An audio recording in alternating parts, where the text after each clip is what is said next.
Next, we will have the Sheriff's Department. Yes, can you give access to Christian Kropf from the Sheriff's Department, please?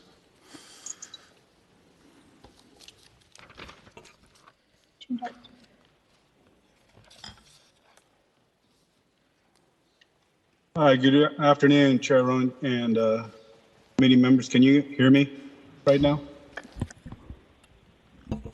Yes, we can. Thank you. Okay, just checking. Good afternoon, Paul Miyamoto here, Sheriff for San Francisco. And I apologize for not being able to appear in person and being remote.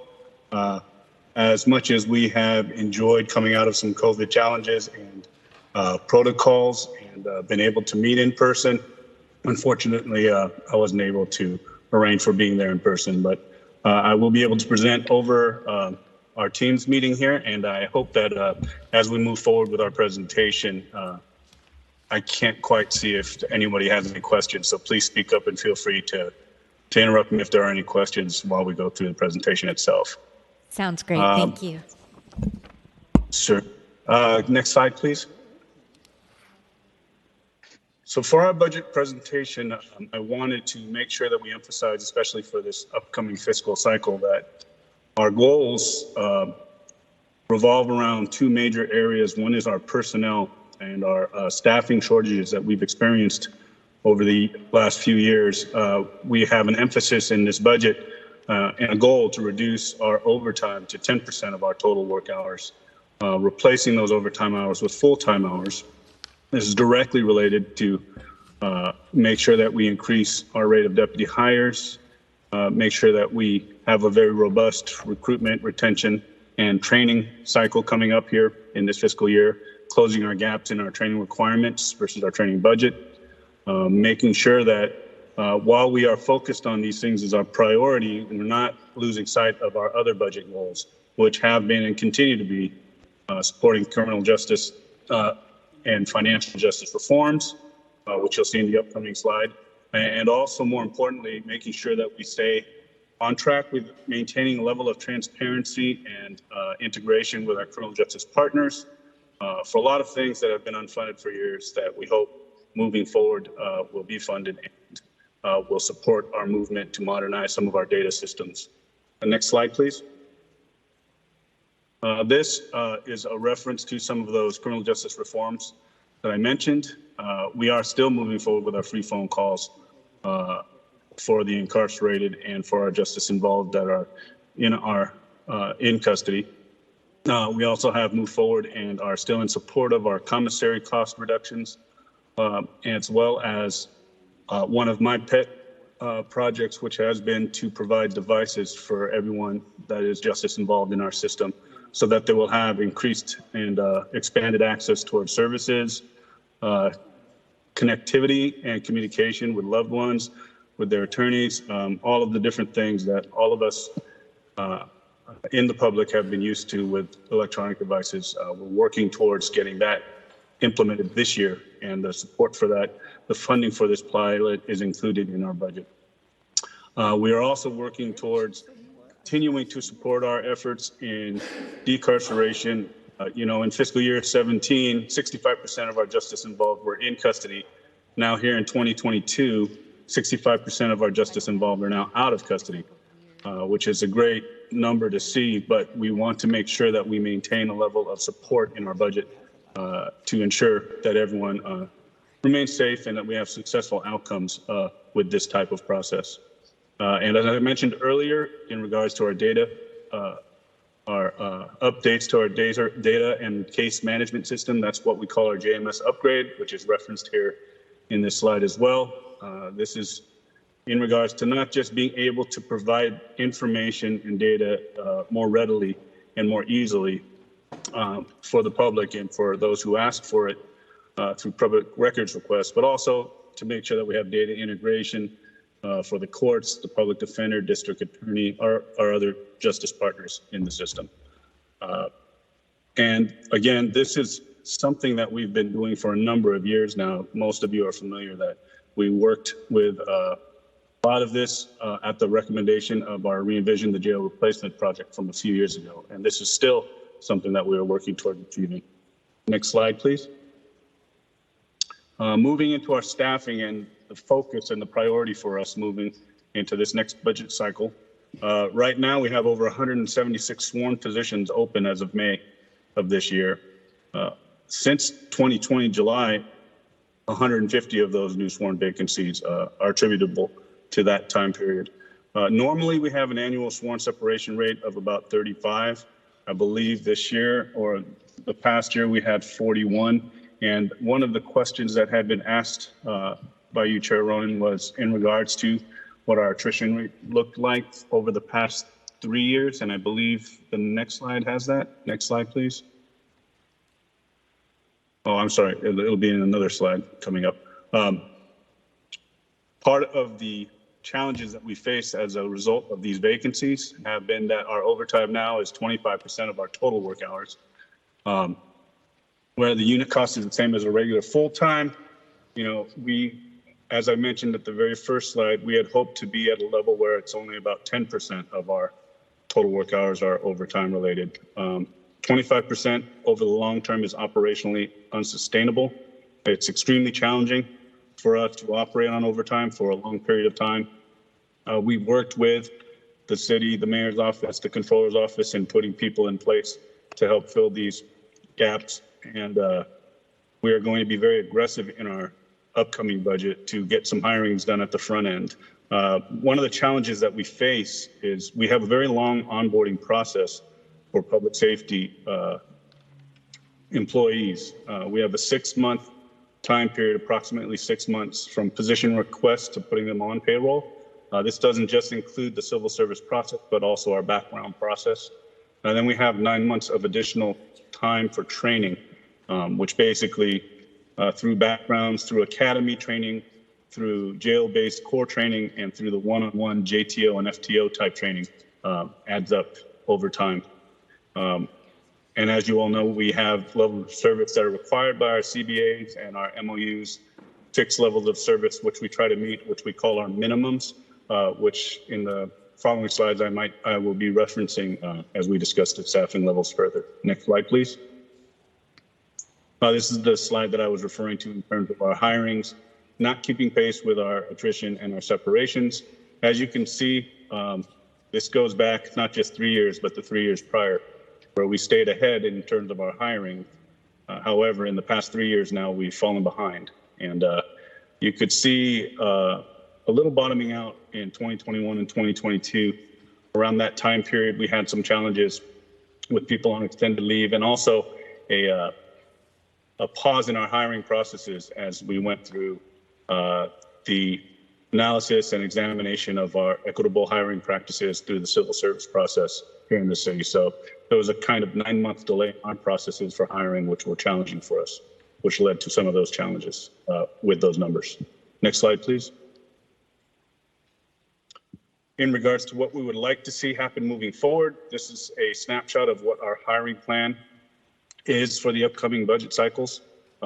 As I mentioned earlier, we hope to hire 75 total staff members at the beginning of this fiscal cycle for the first year. We're looking at filling academy classes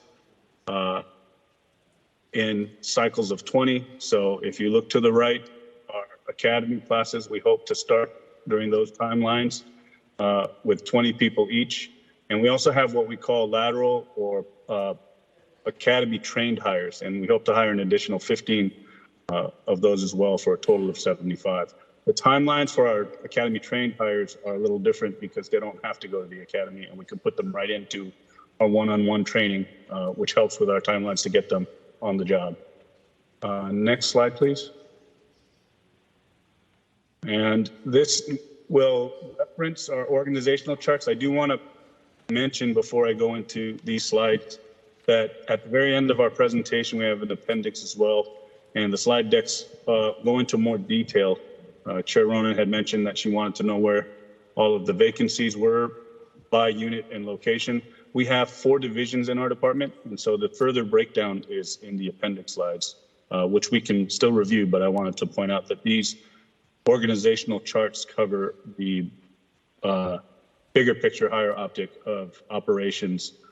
What I wanted to capture as we presented this was the numbers that we have assigned to each division. The custody operations division, which maintains our jail system, has our largest number of staff members. We're authorized for a total of 491 sworn there. Our actuals right now are at 373, which is a 76% staffing ratio. For field operations, where a lot of our courts, obligations with DPH, all of our city hall and our law enforcement services for government buildings are in our field operations division. We have an authorized number there of 268, and right now we're at 76% staffing there as well. Next slide, please. Our administration and programs division, this is an area that is where we don't just have our administrative processes for the department, our backgrounds, our training, personnel, and human resources. However, we also have our community programs efforts and services housed in this division as well. And you can see that we have a very strong challenge there of staffing with an authorized number of 82. We're at 62% staffing. This is where our electronic monitoring is, and I believe I'm almost short of time now. So let me just end by saying on our organizational charts, we have our project and planning division there as well, which although it is green, that only means that we have one extra person there at this time to assist with some of our policy and procedure planning. Next slide, please. For community access, another component of the requested information for this year's presentations, I wanted to highlight that we don't just have a presence on social media, that we don't just have a newsletter that we issue out to let people know what we're doing and how we're doing things. We don't just have the traditional things like press releases when there are incidents or occurrences that warrant the release of information. But next slide also. We have a workforce that is reflective of our community, and our numbers, our diversity numbers for our workforce are something that we're very proud of in terms of being able to show that we actually are the city that we work for. And so in the next slide, you can see that we also are working towards making sure that we have accessibility to our staff and our members, that we have an openness. We are really pushing for to make sure that the community is comfortable in approaching us. We just recently started a program with our multilingual nameplate program, which allows community members to instantly identify people on the uniforms themselves who can speak what languages. And our Sheriff Alliance for Equity is our internal committee that monitors and recommends these things and are constantly working towards increasing language access, not just on our website, not just on our paperwork, but also in terms of being able to increase that accessibility with our staff as well. Next slide, please. I think that covers the presentation portion. I did reference, though, committee members, I did reference our appendix. And if you go to the next slides in regards to the requested information, I did just want to make sure that you're aware that we have information for you here that breaks down our staffing levels by division further. And I don't know how much Chair Ronan wanted me to go into detail on this for the presentation piece, but the information is there if we wish to discuss it further. Okay, thank you so much. Really appreciate that. Are you now done with the presentation? Absolutely. I'm more than happy to answer any questions that you have. Thank you so much. Thanks for giving me everything I was asking for. I appreciate it. Colleagues, any questions? To President Walton? Thank you, Chair Ronan, and thank you, Sheriff Miyamoto.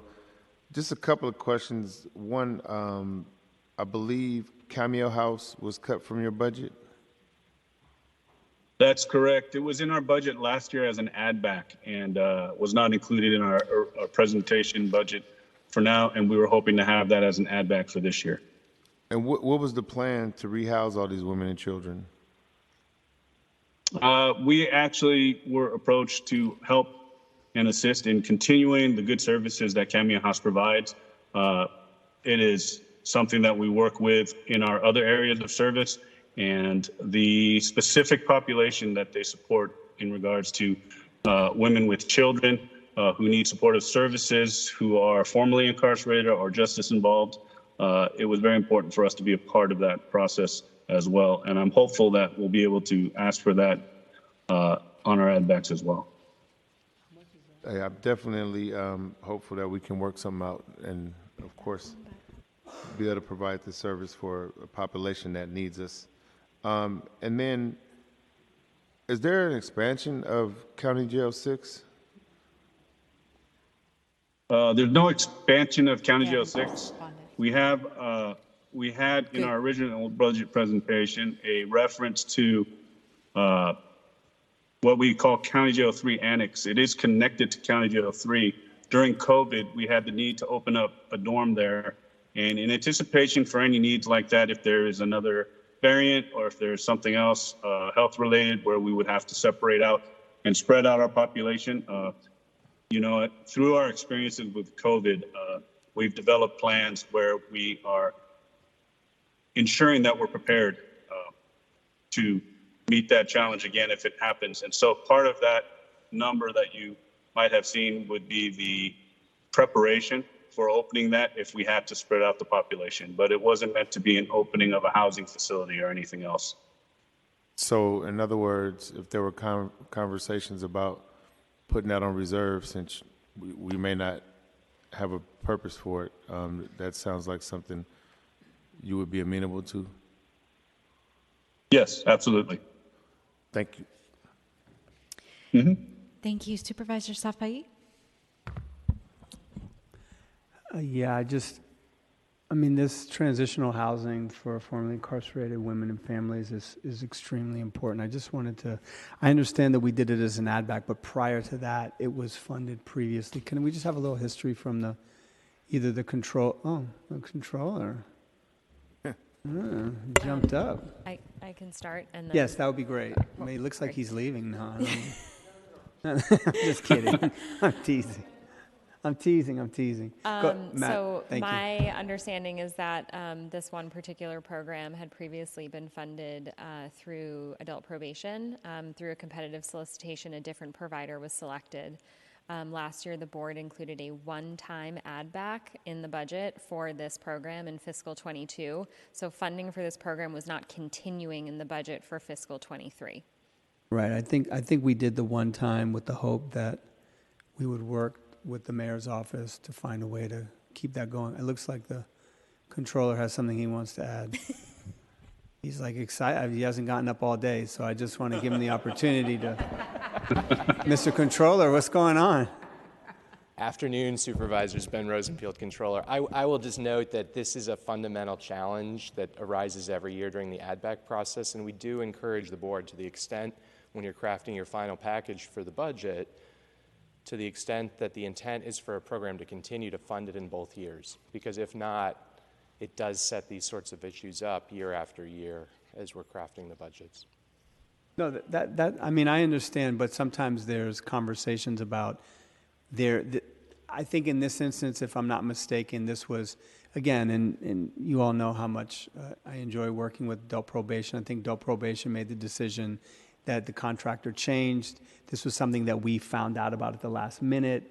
We also had very limited funds that we're working with, so we made the decision to give it a 1 year with the hope that we would have ongoing support and negotiations with the mayor's office. So I think that's how it more evenly went down, and so here we are again confronted with this situation that if we don't fund it, then a transitional group of families formerly incarcerated would be faced with homelessness and or looking and scrambling for additional options. So I just think that I know the sheriff is there. Sheriff, are you still there? Yes, I am. Were there any conversations about finding a way to absorb this in your current budget? Yes, absolutely. And as I mentioned earlier, we'd be happy to have that included in our budget on a more permanent basis. But we did have discussions, and it was mentioned to us, as Controller mentioned as well, to see if we can get this funded for the 2 years, for both years of the cycle. Right, I guess what I was hoping is, I know the BLA is here, I know that we're looking at all different ways in which your department either has open positions or there's additional funding. Maybe we can work with the BLA and the mayor's office in the course of the next week and the controller to potentially find a way to find a more long-term solution for this particular situation. Did you want to add something, Chair? I just want to say that, since we were presented with the mayor's budget, we've made it crystal clear to the mayor's office that this was not an acceptable cut and asked the mayor to please fund it and explained it. I just learned through these hearings that the Department on the Status of Women have a guaranteed income pilot program that just started there. This is touching, you've got your sheriff's department telling you this is a critical program.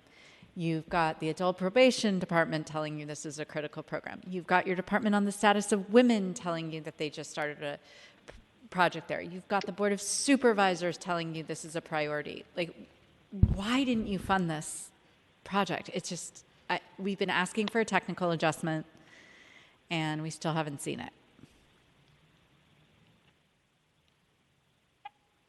Yeah, I'm asking, yes, the budget director. I mean, I have brought up Cameo House to you since the mayor's budget went down, asking for help in a resolution because this was the wrong decision. And it's a $700,000, if I'm correct, and this is just from my memory, ask. And we just need it to be baselined in the mayor's budget.